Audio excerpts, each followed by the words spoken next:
कोल्हापूर दक्षिण मतदारसंघाचे काँग्रेसचे आमदार ऋतुराज पाटील यांनी गोकुळ शिरगाव ग्रामपंचायत हद्दीतील विविध विकास कामांसाठी 2,50,00,000 रुपयांचा निधी उपलब्ध केलाय।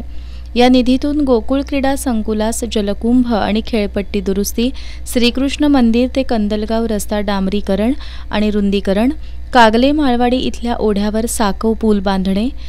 3054 गट ब KIT परिसर रस्ता डांबरीकरण, रुंदीकरण करणे, कुंथुनाथ मंदिर ते सौ आंबुबाई इंग्लिश मीडियम हायस्कूल कणेरी रस्ता डांबरीकरण,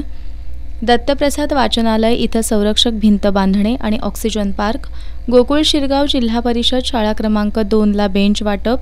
अनुसूचित जाती आणि नवबौद्ध घटक वसाहत विकासाअंतर्गत रस्ता काँक्रिटीकरण आदी कामं करण्यात आली आहेत। या कामांचं उद्घाटन आमदार ऋतुराज पाटील यांच्या उपस्थितीत करण्यात आलं।